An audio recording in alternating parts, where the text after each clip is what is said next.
پیغمبرانہ mission.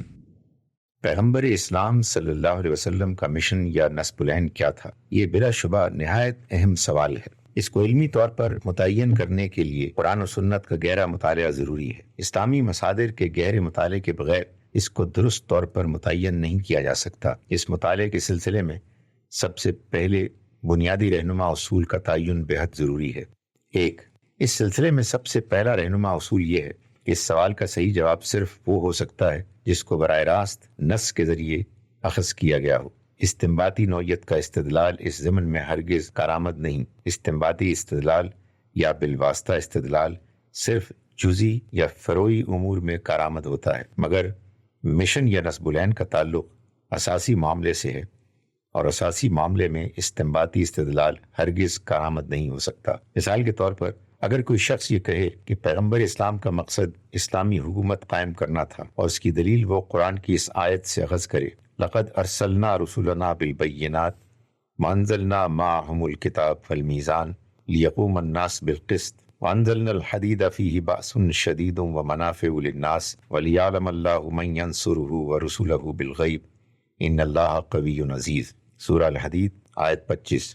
ہم نے اپنے رسولوں کو نشانیوں کے ساتھ بھیجا اور ان کے ساتھ اتارا کتاب اور ترازو تاکہ وہ لوگ انصاف پر قائم ہو، اور ہم نے لوہا اتارا جس میں بڑی قوت ہے اور لوگوں کے لیے فائدے ہیں، اور تاکہ اللہ جان لے کہ کون اس کی اور اس کے رسولوں کی مدد کرتا ہے بن دیکھے، بے شک اللہ طاقت والا زبردست ہے۔ اس آیت سے اگر قسط اور حدید کا لفظ لے لیا جائے اور یہ کہا جائے تو درست نہ ہوگا کہ اس آیت میں یہ اسلامی مشن بتایا گیا ہے کہ حدید ہتھیار کی طاقت کو استعمال کر کے قسط کا نظام دنیا میں قائم کیا جائے۔ یہ استدلال علمی حیثیت سے معتبر نہیں، اس لیے کہ آیت کے پہلے حصے میں قسط کا لفظ اس مفہوم میں آیا ہے کہ ہر ایک کو یہ چاہیے کہ وہ قسط کو جان کر اپنی زندگی کو اس کے اوپر ڈھال لے۔ بالفاظ دیگر یہ ایک لازم کا صیغہ ہے، مگر مذکورہ تشریح میں اس کو متعدی کے معنی میں لے لیا گیا ہے، یعنی تم خود قسط پر قائم ہو کے جملے سے یہ مفہوم اخذ کر لیا گیا ہے کہ تم دوسروں کے اوپر قسط کا نظام قائم کرو۔ اس قسم کا استدلال غیر منطقی ہے، وہ علمی اعتبار سے قابل قبول نہیں۔ دو، اس سلسلے میں دوسرا اصول یہ ہے کہ پیغمبر کے مشن کا جو تصور متعین کیا جائے وہ پیغمبر کی دی ہوئی اصولی تعلیمات سے اخذ کیا جائے، نہ کہ پیغمبر کے گرد بننے والی عملی تاریخ سے۔ اصولی تعلیمات ابدی ہوتی ہیں، جبکہ تاریخی، سماجی یا انسانی حالات کے تحت بنتی ہیں۔ اس بنا پر مشن کا تصور تاریخ کی روشنی میں نہیں بنایا جا سکتا، تو صرف اصولی تعلیمات کی روشنی میں وضع کیا جائے گا۔ مثلا کچھ لوگ پیغمبرانہ عمل کی ترتیب کا نقشہ اس طرح بناتے ہیں کہ دعوت، ہجرت، جہاد، قیام ریاست، یہ تاریخ سے مشن کو اخذ کرنا ہے۔ قرآن و حدیث میں کہیں یہ نہیں بتایا گیا کہ پیغمبرانہ مشن کی ابدی ترتیب یہ ہوگی کہ پہلے دعوت دی جائے گی، پھر ہجرت ہوگی، پھر جہاد بمعنی قتال کیا جائے گا، اور پھر اسلامی ریاست کا قیام عمل میں آئے گا۔ یہ ترتیب ایک تاریخی واقعے سے نکالی گئی ہے، نہ کہ قرآن و حدیث کی اصولی تعلیمات سے۔ قرآن میں اس کے برعکس یہ بتایا گیا ہے کہ پیغمبر کا مشن اس طرح بھی تکمیل پذیر ہو سکتا ہے کہ قیام ریاست سے پہلے آپ پر موت آ جائے یا آپ قتل کر دیے جائیں۔ سورہ آل عمران آیت نمبر 144۔ اس آیت کی روشنی میں یہ کہنا بالکل درست ہوگا کہ اگر مدینہ یا عرب میں قیام ریاست سے پہلے آپ پر مذکورہ دو میں سے کوئی معاملہ گزر جائے تب بھی آپ کا پیغمبرانہ مشن پوری طرح مکمل ہوگا۔ کوئی بھی پیغمبر اپنی مشن کی تکمیل کے بغیر دنیا سے اٹھایا نہیں جاتا۔ دوسری بات یہ کہ اس طرح کے واقعات تاریخ میں دہرائے نہیں جاتے۔ یہی وجہ ہے کہ اس نوعیت کی چہارگانہ ترتیب نہ پیغمبر اسلام سے پہلے کسی نبی کے ساتھ پیش آئی اور نہ پیغمبر اسلام کے بعد آپ کی امت کے کسی مصلح یا مجدد کے ساتھ اس کا اعادہ ہوا۔ اگر یہ ترتیب مشن کے لیے ابدی کورس کی حیثیت رکھتی ہو تو اسلام ایک وقتی اور زمانی مذہب ہو کر رہ جائے گا۔ مثلا موجودہ نیشنل حکومتوں کے زمانے میں ہجرت مکانی بڑے پیمانے پر سرے سے ممکن ہی نہیں، پھر مرحلہ ہجرت پر کس طرح عمل کیا جائے گا؟ اسی طرح جہاد بوانی اقدامی جنگ اب عملاً ممکن نہیں، کیونکہ اب ساری دنیا اقوام متحدہ کے نظام کے تحت آ چکی ہے۔ اقوام متحدہ کے تحت تمام ممالک بشمول مسلم ممالک یہ دستخط کر چکے ہیں کہ کوئی قوم کسی دوسری قوم پر حملہ نہیں کرے گی۔ اب مسلمہ عالمی معیار کے مطابق صرف ایک ہی جنگ جائز اور ممکن ہے، اور وہ وہی جنگ ہے جو واضح طور پر دفاع کی نوعیت رکھتی ہو۔ اس طرح کے مختلف اسباب مذکورہ ترتیب کے اعادے کو عملاً ناممکن بنا چکے ہیں۔ ایسی حالت میں اس تاریخی ترتیب کو ابدی ترتیب کہنا صرف اس وقت ممکن ہے جبکہ ہم یہ بھی اقرار کریں کہ اسلامی مشن کا عملی ظہور بشری تاریخ میں صرف ایک بار ہو سکتا ہے. اب دوسری یا تیسری بار اس کو اسی ترتیب کے ساتھ دہرانا عملی طور پر ممکن نہیں. 3. اس سلسلے میں ایک اور نہایت بنیادی چیز یہ ہے کہ پیغمبر اسلام کا جو مشن متعین کیا جائے وہ عین وہی ہو جو دوسرے پیغمبروں کا مشن تھا. آپ کے مشن کی کوئی بھی ایسی تعبیر جو دوسرے پیغمبروں کے یہاں نہ پائی جاتی ہو وہ بلا بحث قابل رد ہے، کیونکہ تمام انبیاء بشمول پیغمبر آخر الزمان ایک ہی مشن اور ایک ہی غائد کے لیے بھیجے گئے. قرآن کی سورہ نمبر 42 میں بتایا گیا ہے، اللہ نے تمہارے لیے وہی دین مقرر کیا ہے جس کا اس نے نوح کو حکم دیا تھا اور جس کی وہی ہم نے تمہاری طرف کی ہے، اور جس کا حکم ہم نے ابراہیم کو اور موسیٰ اور عیسیٰ کو دیا تھا کہ تم اس دین کو قائم رکھو اور اس میں فرق نہ کرو. مشرکین پر وہ بات بہت گراں ہے جس کی طرف تم ان کو بلا رہے ہو. اللہ جس کو چاہتا ہے اپنی طرف چن لیتا ہے اور وہ اپنی طرف ان کی رہنمائی کرتا ہے جو اس کی طرف متوجہ ہوتے ہیں. سورہ شورى آیت نمبر 13. اس آیت میں پیغمبر اسلام کو مخاطب کرتے ہوئے تاریخ کے کچھ اولو العزم پیغمبروں کا نام لیا گیا ہے اور فرمایا گیا ہے کہ جو دین ان کو دیا گیا تھا وہی دین تم کو بھی دیا گیا ہے، تم اسی واحد دین کی پیروی کرو، اس معاملے میں تفرق کا طریقہ نہ اختیار کرو. دوسری جگہ قرآن میں یکجا طور پر بہت سے نبیوں کا ذکر کیا گیا ہے. یہ انبیاء مختلف مقامات پر اور مختلف زمانوں میں آئے. ان کا نام ذکر کرنے کے بعد ارشاد ہوا ہے اولئک الذین ھدی اللہ فبہداہ مقتدہ. سورہ الانعام آیت نمبر 51. یہی لوگ ہیں جن کو اللہ نے ہدایت دی، بس تم بھی ان کے طریقے پر چلو. اس آیت کے مطابق پیغمبر اسلام جن معنوں میں ہدایت یافتہ تھے ٹھیک اسی معنی میں دوسرے پیغمبر بھی ہدایت یافتہ تھے. اس لیے پیغمبر اسلام کو بھی اپنے کار منصبی کو ادا کرنے کے لیے وہی فعل کرنا تھا جو دوسرے پیغمبروں نے انجام دیا. قرآن کے ان ارشادات کے مطابق پیغمبر اسلام صلی اللہ علیہ وسلم کے مشن کا وہی تصور درست ہو سکتا ہے جو دوسرے پیغمبروں کے مشن کے مطابق ہو، کیونکہ تمام کے تمام پیغمبر ایک ہی مشن کے لیے بھیجے گئے. ایسی حالت میں پیغمبر اسلام کی مشن کی کوئی ایسی تعبیر جو دوسرے انبیاء سے مختلف ہو ہرگز درست نہیں ہو سکتی. مثال کے طور پر اگر ایک شخص یہ کہے کہ پیغمبر کے مشن کی تکمیل کے لیے قتال ایک لازمی جز ہے تو یہ بیان درست نہ ہوگا، کیونکہ قرآن میں مذکور اکثر پیغمبروں کے یہاں قتال کا واقعہ نہیں پایا جاتا. اسی طرح مثلا اگر کوئی یہ کہے کہ پیغمبر اسلام نے غیر مسلم سیاسی نظام کے تحت کوئی عہدہ قبول نہیں کیا اس لیے ایسا کرنا ایک غیر پیغمبرانہ فعل ہے تو یہ بھی درست نہ ہوگا، کیونکہ قرآن سے یہ بات ثابت ہے کہ حضرت یوسف نے مشرک بادشاہ کے تحت ایک ایسا عہدہ قبول فرمایا جس کو آج کل کی زبان میں وزارت غذا کہا جا سکتا ہے وغیرہ. قرآن کے مطالعے سے یہ ثابت ہوتا ہے کہ تمام پیغمبروں کو ایک ہی دین دیا گیا. البتہ ہر ایک کی تاریخ الگ الگ بنی، کیونکہ تاریخ ہمیشہ حالات کے اعتبار سے بنتی ہے.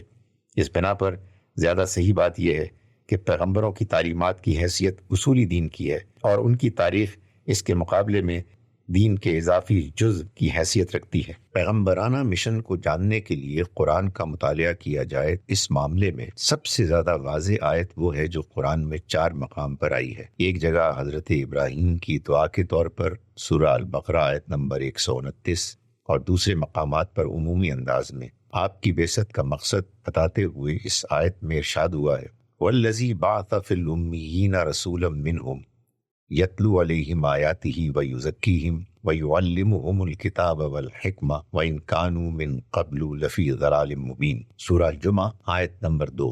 وہی ہے جس نے امیوں کے اندر ایک رسول انہی میں سے اٹھایا، وہ ان کو اس کی آیتیں پڑھ کر سناتا ہے اور ان کو پاک کرتا ہے اور ان کو کتاب اور حکمت کی تعلیم دیتا ہے، اور وہ اس سے پہلے کھلی گمراہی میں تھے. اس آیت میں وہ پوری بات بتا دی گئی ہے جو پیغمبر کو اپنے فرض منصبی کی ادائیگی کے لیے اس دنیا میں انجام دینا ہے. پیغمبر کا کام اصلاً وہی 4 ہوتا ہے جو اس آیت میں بتایا گیا ہے. ان 4 باتوں کے علاوہ پیغمبر کی زندگی میں اور جو چیزیں نظر آتی ہیں وہ انہی 4 چیزوں کے تحت ظاہر ہونے والے واقعات ہیں. مذکورہ 4 چیزیں اگر پیغمبر کے مقصد بعثت سے تعلق رکھتی ہیں تو بقیہ چیزیں پیغمبر کے تاریخی احوال سے، اور یہ ایک معلوم حقیقت ہے. مقصد بعثت اصولی طور پر ہمیشہ ایک ہوتا ہے، مگر اس مقصد کی ادائیگی کے دوران پیغمبر کے گرد جو تاریخ بنتی ہے وہ ہمیشہ مختلف ہوتی ہے، وہ کبھی یکساں نہیں ہو سکتی. اس سلسلے میں پہلی چیز تلاوت آیات ہے. تلاوت آیات سے مراد خدا کے دین کی عمومی دعوت ہے. کوئی پیغمبر جب مبعوث کیا جاتا ہے تو اس کا پہلا کام یہ ہوتا ہے کہ وہ حکمت اور خیرخواہی کے تمام آداب کو ملحوظ رکھتے ہوئے لوگوں کو خدا کا پیغام سنائے، وہ لوگوں کو خدا کے منصوبہ تخلیق سے باخبر کرے۔ یہ وہی چیز ہے جس کو قرآن میں دوسری جگہ تاریکی سے نکال کر روشنی میں لانا بتایا گیا ہے۔ وَيُخْرِجُهُم مِّنَ الظُّلُمَاتِ إِلَى النُّورِ، سورہ المائدہ آیت نمبر 16۔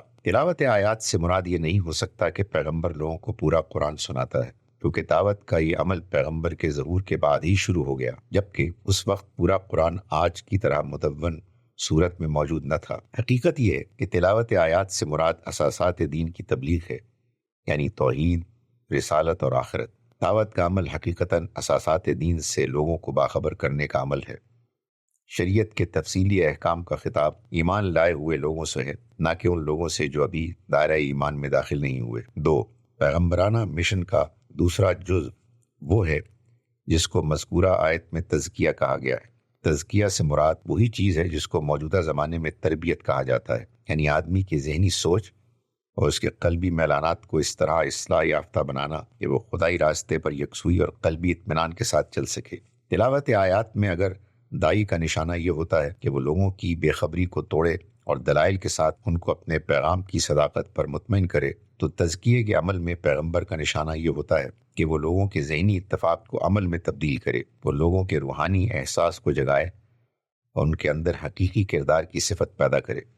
3، پیغمبرانہ مشن کا تیسرا جز وہ ہے جس کو قرآن میں تعلیم کتاب کے الفاظ میں بیان کیا گیا ہے۔ تعلیم کتاب سے مراد شریعت کے احکام و قوانین کی تعلیم ہے۔ مثلاً پہلے مرحلے میں لوگوں سے یہ کہا گیا کہ اے لوگو، خدا ایک ہے اور وہی تمہاری عبادت کا مستحق ہے۔ دوسرے مرحلے میں ان کے اندر دعوت کی اسپرٹ پیدا کی گئی۔ اس کے بعد انہیں بتایا گیا کہ عبادت کی عملی صورت کیا ہے اور کن آداب کے ساتھ اس کو انجام دینا چاہیے۔ تعلیم کتاب کو دوسرے لفظوں میں تعلیم فقہ بھی کہا جا سکتا ہے۔ وہ چیز جس کو آج فقہ اسلامی کہا جاتا ہے کا آغاز خود پیغمبر اسلام صلی اللہ علیہ وسلم کے زمانے میں ہو چکا تھا۔ اسلام قبول کرنے کے بعد لوگ آپ سے احکام و مسائل کے بابت دریافت کرتے اور آپ اس کا جواب لوگوں کو دیتے۔ تعلیم فقہ کا یہ کام صحابہ اور تابعین کے زمانے میں بھی اسی طرح جاری رہا، یہاں تک کہ عباسی دور میں تبع تابعین کے زمانے میں اس کی باقاعدہ تدوین ہوئی۔ 4، پیغمبرانہ مشن کا چوتھا جز وہ ہے جس کو قرآن میں تعلیم حکمت کے الفاظ میں بیان کیا گیا ہے۔ حکمت کا لفظ ظواہر احکام کے مقابلے میں بولا جاتا ہے۔ اس کو دوسرے لفظوں میں اسرار دین بھی کہہ سکتے ہیں۔ ایک روایت کے مطابق پیغمبر اسلام صلی اللہ علیہ وسلم نے فرمایا، قرآن کی ہر آیت کا ایک ظاہر ہے اور دوسرا اس کا باطن ہے۔ مشکات المصابیح۔ اس حدیث میں جس چیز کو آیات قرآن کا باطن کہا گیا ہے وہ دراصل آیات قرآن کی حکمتیں ہیں۔ کسی آیت یا حدیث کے الفاظ صرف اس کے ظاہری یا ابتدائی مفہوم کو بتاتے ہیں۔ ان الفاظ کے اندر جو گہرے معنی چھپے ہوتے ہیں وہ خود الفاظ میں موجود نہیں ہوتے، اس کو صرف غور و فکر کے ذریعے جانا جا سکتا ہے۔ پیغمبر کا کام یہ ہے کہ وہ لوگوں کی فکری تربیت کر کے انہیں اس قابل بنائے کہ وہ دینی تعلیمات کے نہ صرف ظواہر کو جانے بلکہ وہ ان کے اسرار و معارف تک کو سمجھنے لگیں۔ وہ چیز جن کو دین میں اجتہاد کہا جاتا ہے، اس کی صلاحیت بھی اسی تعلیم حکمت کا ایک نتیجہ ہے۔ حکمت کی تعلیم لوگوں کو اس قابل بناتی ہے کہ وہ مسائل دین پر مجتہدانہ انداز میں سوچ سکیں۔ حکمت آدمی کے اندر اجتہادی بصیرت پیدا کرتی ہے۔ جن لوگوں کے اندر یہ بصیرت پیدا ہو جائے وہ ایک طرف اس قابل ہو جاتے ہیں کہ اعلیٰ ایمانی سطح پر زندگی گزار سکیں، دوسری طرف یہی وہ لوگ ہیں جو ملت کی قائدانہ ذمہ داریوں کو پورا کرتے ہیں۔ وہ اپنے ذہن و فکر کے اعتبار سے اس قابل ہو جاتے ہیں کہ بدلے ہوئے حالات میں دین حق کی صحیح تشریح اور اس کی درست نمائندگی کر سکیں۔ مذکورہ آیت میں پیغمبرانہ مشن کے 4 اجزاء بتائے گئے ہیں۔ بظاہر اس میں پیغمبر کی زندگی کے کئی اور معلوم اجزاء شامل نہیں، مثلاً ہجرت، قتال، فتح، نفاذ احکام وغیرہ۔ اس کا سبب کیا ہے؟ کیوں یہ بقیہ اجزاء مذکورہ آیت میں چاروں میں سے کسی مقام پر موجود نہیں؟ اس کا سبب یہ ہے کہ ایک چیز ہے پیغمبر کا مشن اور دوسری چیز ہے پیغمبر کی تاریخ۔ جو چیزیں مذکورہ آیت میں درج نہیں ہیں وہ سب پیغمبر کی تاریخ کے اجزاء ہیں، نہ کہ اصل مشن کے اجزاء۔ مشن صرف ایک ہوتا ہے اور پیغمبر ہمیشہ اور ہر حال میں اس کو پورا کرتا ہے۔ اس کی تکمیل کے بغیر پیغمبر کا اس دنیا سے جانا ممکن نہیں۔ یہاں تک پیغمبر کی تاریخ کا معاملہ ہے، اس کا تعلق وقت کے حالات سے ہے جو کبھی یکساں نہیں ہوتے، وہ ہمیشہ مختلف اسباب سے بدلتے رہتے ہیں۔ یہی وجہ ہے کہ مختلف پیغمبروں کی تاریخ مختلف انداز میں بنی، حالانکہ سب کا مشن ایک تھا۔ پیغمبر اسلام صلی اللہ علیہ وسلم کی اصل حیثیت یہ تھی کہ آپ داعی تھے، قرآن میں بار بار آپ کو اسی حیثیت سے پیش کیا گیا۔ یہاں اس سلسلے میں صرف ایک آیت نقل کی جاتی ہے، یا ایھا النبی انا ارسلناک شاہدا ومبشرا ونذیرا وداعیا الی اللہ باذنہ وسراجا منیرا۔ سورہ الاحزاب آیت 45 اور 46۔ اے نبی، ہم نے آپ کو گواہی دینے والا اور خوشخبری دینے والا اور آگاہ کرنے والا بنا کر بھیجا، اور اللہ کی طرف اس کے اذن سے دعوت دینے والا اور ایک روشن چراغ۔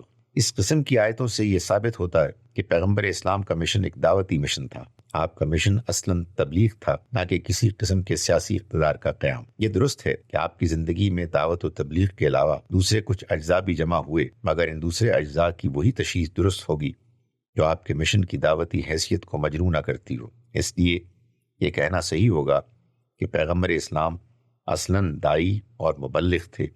دوسرے اجزاء جو آپ کی زندگی میں نظر آتے ہیں وہ براہ راست آپ کا نشانہ نہیں تھے، بلکہ وہ دوسرے اسباب سے آپ کی زندگی میں شامل ہوئے۔